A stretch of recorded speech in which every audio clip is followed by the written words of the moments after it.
ಎಲ್ರಿಗೂ ಸಾಮಾನ್ಯವಾಗಿ ಫೇಸ್ ಮಾಡ್ತಿರೋಂಥ ಒಂದು ಮೇಜರ್ ಇಶ್ಯೂ ಲೈಫಲ್ಲಿ ಹೌದು. ಅಂದರೆ ಇಟ್ಸ್ Breakups. ಬ್ರೇಕಪ್ಸ್ ಎಷ್ಟು ಮಲ್ಟಿಪಲ್ ಬ್ರೇಕಪ್ಸ್ ಇರುತ್ತೆ. ಹುಡುಗಿ ಬಿಟ್ಟೋದ್ಲಿಲ್ಲ, ಹುಡುಗ ಬಿಟ್ಟೋದ, ಒಂದು ಸಣ್ಣ ವಿಷಯ ಅದ್ರ ಬಗ್ಗೆ. ಅದಾದ್ಮೇಲೆ ಅದರಿಂದ how to get over from that. ಅದೇ ಲೈಫ್ ಅಲ್ಲ, ಅದೇ ಎಂಡ್ ಅಲ್ಲ, ಮುಂದೆ ಒಂದು ಹೊಸ ಜೀವನ ಇದೆ. ಒಂದು intense love, emotional, very much. ಅದ್ರ ಜೊತೆಗೆ ಫ್ಯಾಮಿಲಿ ಇಮೋಷನ್ಸ್, ಅಪ್ಪ ಅಮ್ಮನ ಇಮೋಷನ್ಸ್ ಎಲ್ಲ ಇದೆ. ಅಂದ್ರೆ ಬ್ರೇಕಪ್ ಆಗಿದ ತಕ್ಷಣ ನಮ್ ಜೀವನ ಮುಗೀತು ಅಂತ ಹೇಳೋರ್ಗೆ ಈ ಸಿನಿಮಾ ನೋಡ್ಬೇಕಾಗತ್ತೆ. That's what. ಒಳ್ಳೆ ಮೆಸೇಜ್ ಕೂಡ ಇದೆ. ಡೆಫಿನೆಟ್ಲಿ ಲೈಫಲ್ಲಿ ಇನ್ನೊಬ್ಬ ವ್ಯಕ್ತಿ ಬರುವಂತ ಅವಕಾಶ ನಾವೇ ಮಾಡ್ಕೊಳ್ಬೇಕಾಗತ್ತೆ.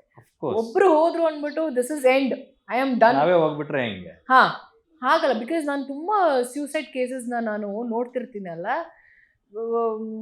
ಡಿವೋರ್ಸ್ ಆಯ್ತು ಅಂತ ಸೂಸೈಡ್ ಮಾಡ್ಕೊಳ್ಳೋದು, ಬ್ರೇಕಪ್ ಆಯ್ತು ಅಂತ ಸೂಸೈಡ್ ಮಾಡ್ಕೊಳ್ಳೋದು, ಇನ್ನೊಂದು ಮತ್ತೊಂದು, ಅದೆಲ್ಲ ಲೈಫು. ನಮ್ಗೆ ಭಗವಂತ ಭೂಮಿ ಮೇಲೆ ಒಂದು ಅವಕಾಶ ಕೊಟ್ಟಿದ್ದಾನೆ ಜನ್ಮ ತಗೊಳ್ಳೋದಕ್ಕೆ. ಏನೋ ಒಂದು ಪರ್ಪಸ್ ಇರುತ್ತೆ. ಹೌದು, ಅದನ್ನ ಫುಲ್ಫಿಲ್ ಮಾಡೇ ಹೋಗ್ಬೇಕು. ಹೌದು. ಯಾಕೆ ಸ್ಯೂಸೈಡ್, ವೈ, ಯಾಕೆ ಡಿಸಿಷನ್ ತಗೊಳ್ತಾರೆ ಅನ್ನೋದೇ ಗೊತ್ತಿಲ್ಲ. ಹೊಸ ಜೀವನಕ್ಕೆ ನಾವು ವೆಲ್ಕಮ್ ಮಾಡಬೇಕು ಅನ್ನೋ ಒಂದು ಇಂಟೆನ್ಷನ್ಸ್ ಇರಲ್ವ ಅವ್ರಿಗೆ. ಇವಾಗ ನಾವು ಹೆಂಗೆ ವಿ ವೆಲ್ಕಮ್ ಎವ್ರಿ ಇಯರ್.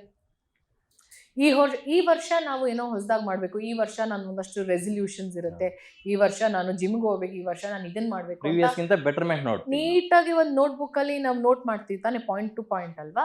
ಯಾಕೆ ನಿಮ್ಮ ಪರ್ಸನಲ್ ಲೈಫ್ನ ಹಂಗೆ ಮಾಡ್ಕೊಳಲ್ಲ? Why don't you reboot your personal life, detox it, take off all the toxic people from your life. ಅದೇ ನಮ್ಗೆ ಹಿಂಸೆ ಕೊಡೋದು. ಹೊಸೊಬ್ರನ್ನ, ಹೊಸ ಜನನ ವೆಲ್ಕಮ್ ಮಾಡೋಣ, ಹೊಸ ವಿಷಯನ ಮಾತಾಡೋಣ ಅಲ್ವಾ, ಹೊಸ ಸಂಬಂಧಗಳಿಗೆ let's entertain and encourage positive ಆಗಿರೋಣ ಅಷ್ಟೇ.